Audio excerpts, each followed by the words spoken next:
Good morning, children. Welcome back to online classroom of Sri Gokulam Public School, Guruvayur. I am Shaipriya, your computer science faculty.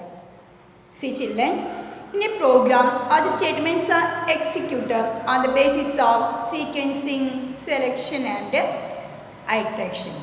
Okay. So, this in Python, there are some constructs to support the selection, sequence, and iteration.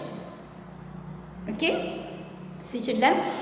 Mainly we have three types of sentences, that is empty statement, single statement or simple statement and compound statement. Mainly three types of statements, empty statement, simple statement and compound statement. Then first one, empty statement. Okay, empty statement means nothing. The Python does nothing when it can count as an empty statement. This empty statement is represented by using a past keyword. Okay, empty statement is represented by using a past statement. So when the Python encounters this past statement, it does nothing and move to next statement. Okay, next one, simple statement. Next one, simple statement. Any executable single statement is called a simple statement. Okay, any executable simple statement is called a simple statement. Okay, next one, compound statement.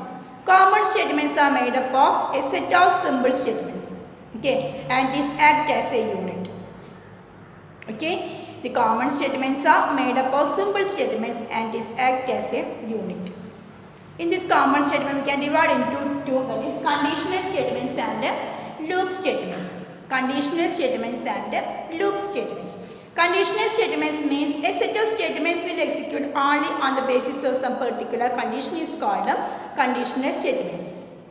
Okay, the statements will execute on the basis of a particular condition is called conditional statements. Loop statements means a set of statements executed repeatedly until the end condition is satisfied. Okay, a set of statements executed repeatedly until the end condition is satisfied. That one is called a loop statement. Okay, now let us learn more about conditional statements. Here we have the syntax of compound statement. So this is the syntax for compound statement. That is first compound statement header, then one colon. Okay, this colon represents it is a compound statement.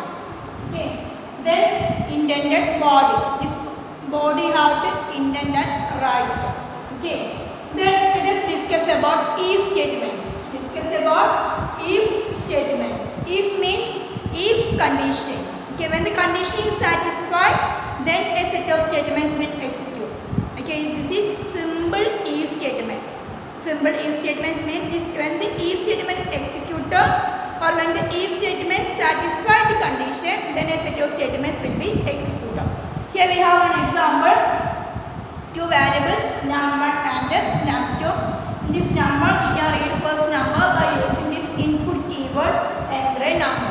Okay, it's an integer value, that is by the keyword int.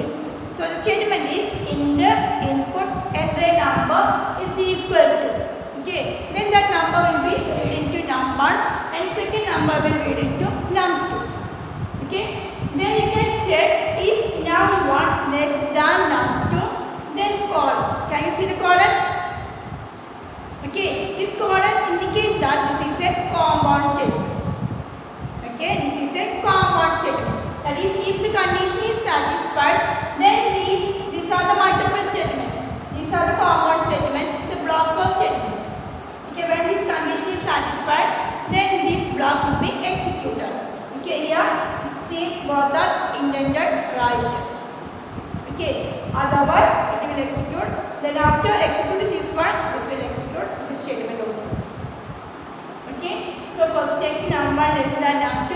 If this condition is satisfied, then t is equal to num1 into num2 and t is equal to t plus 10.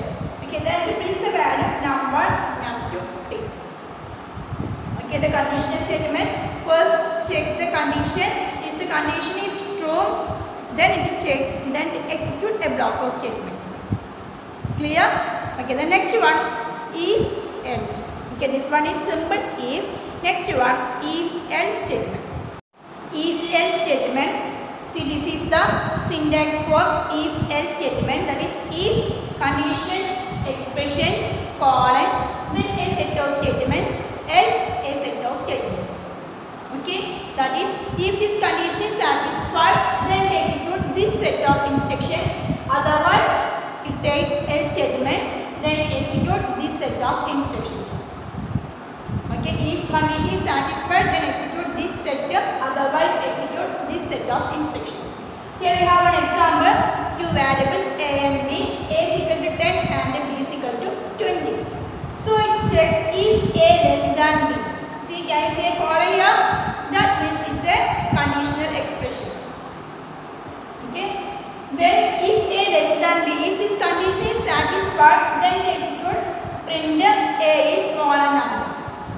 Okay. Otherwise, it jumps to this statement else. Okay. Else statement print a is greater number.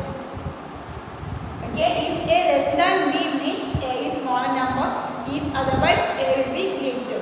Okay. That means a is greater number. Clear? The next one is if else if. Okay, if else if. So this is the syntax for if else if conditional expression. So first step, if conditional expression colon then statement then elif means else if conditional expression colon statement. That means if this condition is satisfied then execute this set of instruction, otherwise it jump to here, then execute this statement. Then if this condition is satisfied, then execute this statement. Okay. Here we have another example, that is if conditional expression colon then statement then else if conditional expression. See, here only else if conditional expression then statement, no more else. But here else if conditional expression. If this condition is satisfied, then execute this set of instruction. Otherwise, jump to else condition, then execute this set of instruction. Okay, first execute this one. If the condition is satisfied, then execute this set of instruction. Otherwise, check the second condition. If this condition is satisfied, then execute this statement. Otherwise, jump to else condition and execute this statement. Clear? Okay, next I will explain one example. See the example. Num1 is equal to input enter a number. So we can read one number into num1. Then you can check if num1 is equivalent to 0. If it is equivalent to 0, then print given number is 0. Okay, if it is not equivalent to 0, then jump to here. Then check if num1 greater than 0. If it is greater than 0, then to print enter number is positive. Otherwise, you jump to here, then execute this one and print the enter number is negative. Okay, so first execute if number is equivalent to 0. If this condition is satisfied, then print the given number is 0. Otherwise, check whether the given number is greater than 0. If that condition is satisfied, then execute or print the enter number is positive. Otherwise, print the enter number is negative. Okay. Next one, nested if. Nested if. See the example. X equal to one number, y is equal to one number, and z is equal to one number. Okay, you can read three numbers to x, y, and z. Then you can check if x less than y and x less than z. Okay, before that you can assign min, mid, and max equal to none. Okay. Then if x less than y and x less than z. If this condition is satisfied, then execute if y less than z. Okay. Then mid max equal to x, y, z. Okay. Otherwise, else if. Okay. Else if y less than x and y less than z. Then if x less than z, mid max equal to y, x, z. X mid max equal to y, z, x. Okay, this is not a completed program. Only a small portion I given here just to explain the nested if. Here you can see the first if statement contains another if. Okay, here also one else statement that also contains another if.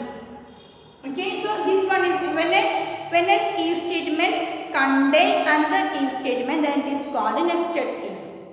Okay, so this is an example for nested if.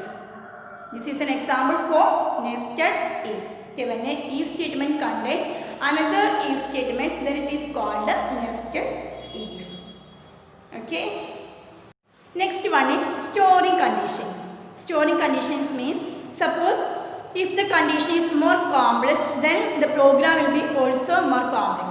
Okay, then it is not easy to understand the problem or the program. In that case, we can give some names to the conditions.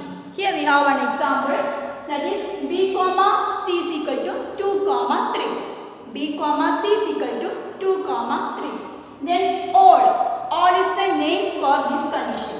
What is the condition? A equivalent to 1 and b equivalent to 2 and c equivalent to 3. This is the condition.